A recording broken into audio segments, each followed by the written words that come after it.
I'm Jon Froda, this is Christian Holm. Welcome to the new Citrix Podio offices. This is our latest crossover. Before we had people scattered literally all over Vesterbro in different offices and all over the world. This is the first time that we bring everyone into the same room. That is a slight exaggeration because in the early days we were in the same room, obviously.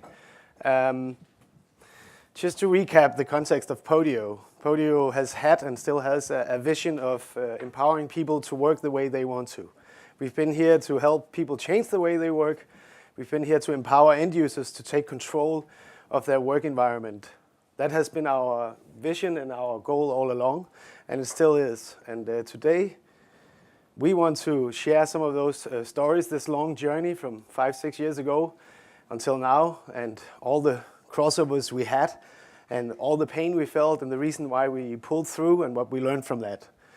When we talk about a crossover, to us it's really a change, a state change. It's going from one state to another. So it can be a mental change, it can be a practical, physical change, but it's where you go from one state to another. Obviously, we have many of these, and I think the ones we do every day are the ones that keep us alive as businesses and as people. But the biggest change that we ever did, or the biggest crossover we ever did, was deciding to become a user-driven company. It's a two-way crossover. It's one that happens between our users and ourselves every day. The reason I was talking about this crossover between our users and us is the way that we try to deal with this is to get closer to users. Those are the most critical people we have around us are the ones that talk about us online, and those are also the ones that care. So the way we tried to look at it early on was to tell everyone that worked with us that if people criticize you a lot out there, it's because they care. Those are the ones you should listen to. The ones that don't say a word about you might hate you. The other ones really care about you. So embrace those people that criticize you all the time and bring them closer. Right? So that is the crossover between Podio and its users. It happens every day. Like just a week ago, we had a lot of users here in this office. We have it all over the world. It happens online. And it's a pretty scary exercise, but once you get used to it and getting this very harsh feedback, because it can be harsh, and you get used to kind of dealing with that and turning it into a positive, it's a really meaningful and creative outcome, and that's what Christian can maybe enlighten us on. Yeah, so we get all this feedback from many different places, and we actually collect it all in an app in Podio, naturally, because we use Podio a lot ourselves. And to date, we had something like 2,437. I looked up last week, so it's probably a little bit more now. But we collected a lot of this over the years. We categorize it. We try to describe, what's the problem the users have, because oftentimes the users will have a suggestion for how to solve the problem, but it might not be the best way to solve it, right? But we try to look sort of beyond that and figure out what's the problem, what caused them to sort of not be happy with the solution we provided them. And the good thing is that we actually implement a lot of these inputs, right? We take them into the product and deliver them. To date, we delivered 40% of all the inputs that we received, which is quite a lot considering that the inputs range from many different things, right? It can be very simple, small, specific changes into actually building a new product. So we actually find great value, and I get incentivized a lot by doing these inputs and try to get them to users. I wish we could do more of them, and we're trying every day to sort of to complete all of them. That probably wouldn't make sense, and we would have a bastardized product. But we really try to get it, to get close to our users and deliver what we believe what we can. So this is another crossover. This is maybe the more scary one. It's when you have an idea and you go to a company. Before we talked about idea to action, which is when you start thinking about a product. But this one is even more important. It's when you decide to become a business. This is where you get an office maybe, or at least you register your company, and then you also go out and make a promise to your friends that you're now a business and your family, and maybe even investors and your co-founders and so on. This is the first time that you can actually fail. You can never fail with an idea, you can never fail with a design, you can fail with a business. This also unleashes a lot of creativity here, because you start looking at yourself in a different way. I encourage everyone to try and do it. You look at yourself in a different way once you're a business, and once you can fail. You actually start looking at yourself in a maybe a little more serious way. You start becoming your own boss, so to speak. Also, I'd like to say that this point in time is when you get your first user on your product and you're a business. This is when you're like Google, just smaller. And once you see yourself like Google, very small Google, that changes the way you look at things. At least it did for us. We had a pretty radical vision statement that we put up in the early days. Said we want to give back the power to manage work to the people who do the job. And now if you want to give that power back, where you're taking it from? You're taking it from IT, you're taking it from traditional, very clunky, big IT systems, and then you want end users to be able to handle all their workflows, from CRM to sales to design processes, everything, messaging, everything. And once you do that, you make like we did a pretty radical crossover when we started saying these things. This was what felt really good for us, both for Pollux and I and Casper and everyone else, because we really disliked these clunky old IT systems. So this was a crossover that didn't hurt. To decide we're not going to be consultants. We're not going to go out there and reinforce the bad habits and the bad ways of working. We want to enable a new way of working, and making that crossover from consultancy mindset to becoming a product that enables and empowers people was a really nice feeling for us. And I remember Mygdal, who was an early investor in Podio, who said on the car back from a strategy session once, that you're aware that how radical you really are when you're saying these things. And we said, yeah, we are aware. We know this is really radical, and we might be extremely naive, but this is what we want to do. It's just that some crossovers actually feel good. It feels like the right thing. So at this point in time, we were sort of pretty well set up, right? We had a vision, we had a small and growing product, we had a couple of hundred customers, I believe, and things were sort of looking well, right? Tommy, our CEO, current CEO, came in at that time with an investment, and we could now go out and actually hire some people. I was one of those people that got hired in the very early days, and we started out trying to deliver on this vision. We knew we had to make quite an investment to get there. The existing tech was very much a prototype. We knew it couldn't scale. It wouldn't provide us with the foundation that we could build on for the future. So we had some money, roughly enough for 6 months, and we took a quite radical decision saying that we actually wouldn't deliver any new features to our customers for 3 to 4 months. Instead, we would take the time and rebuild the technical foundation for Podio, so we could, in the future, deliver a lot more features a lot quicker.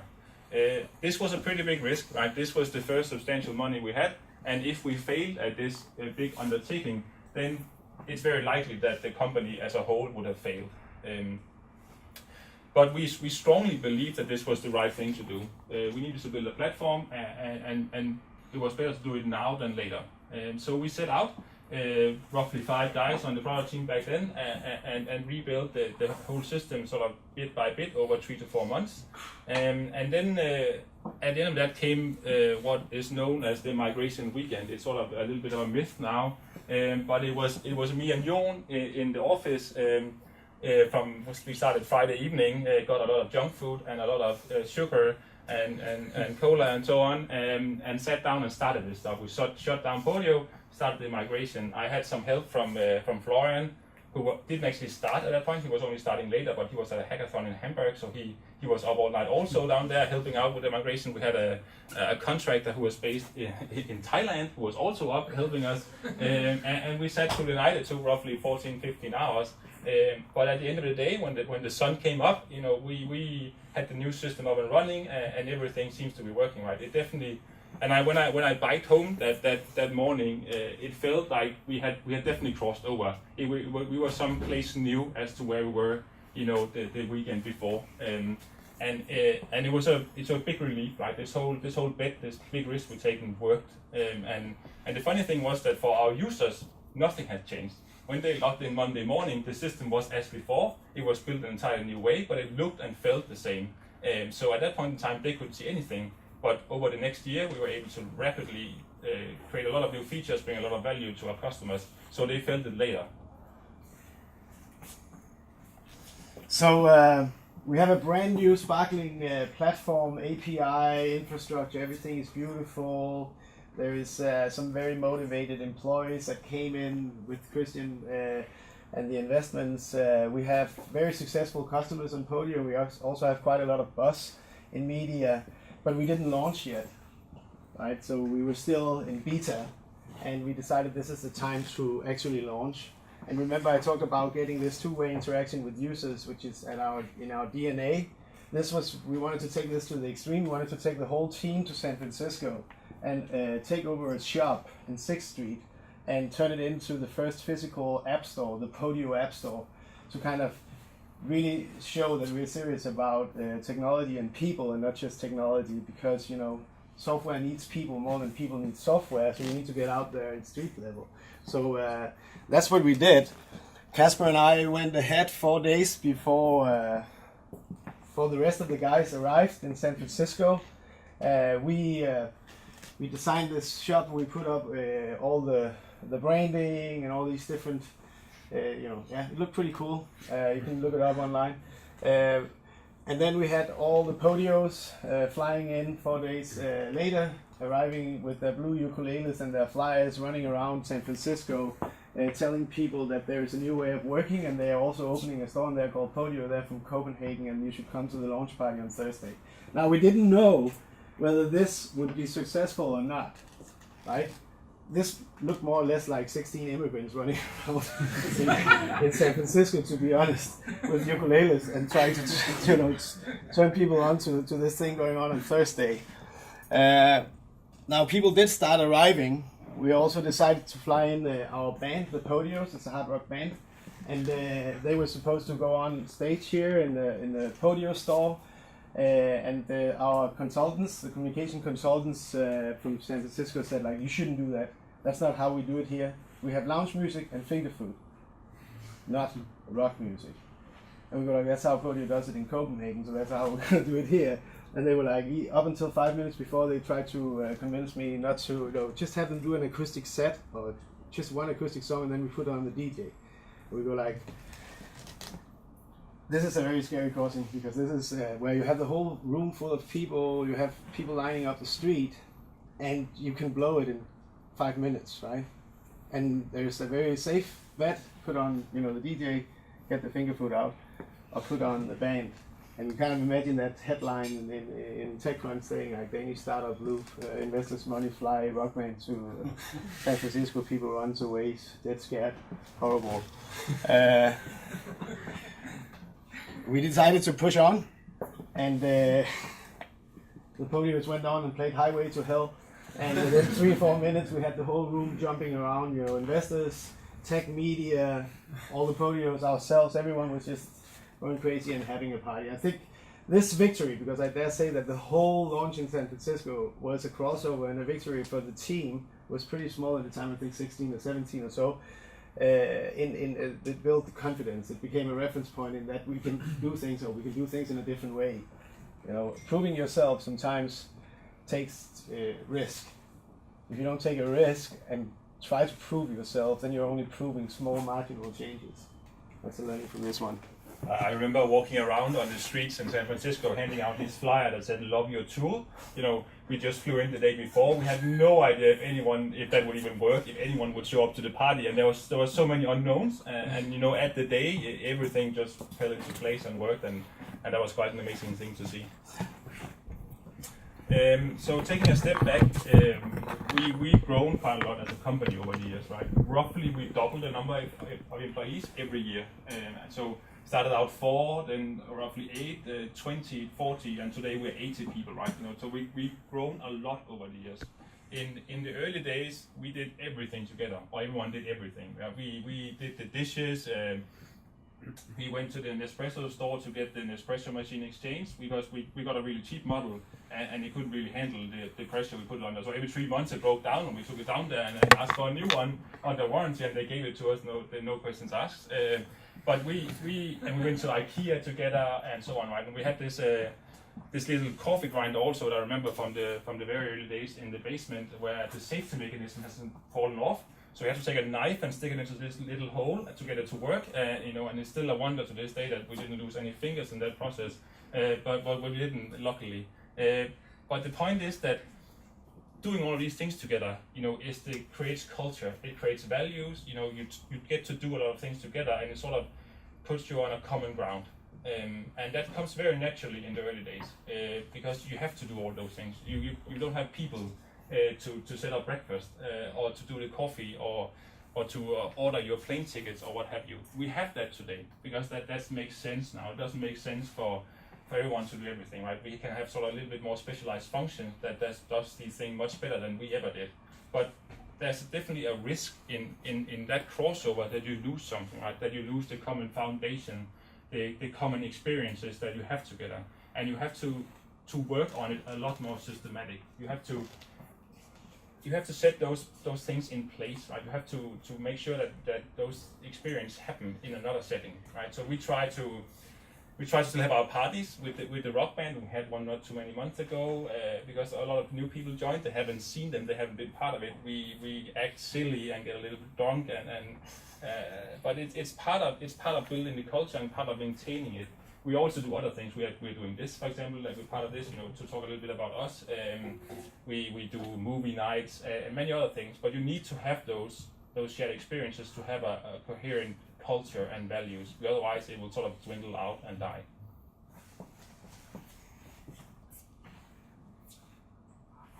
So this was what Mikkel was alluding to in the beginning. We'll spend 2 minutes on this.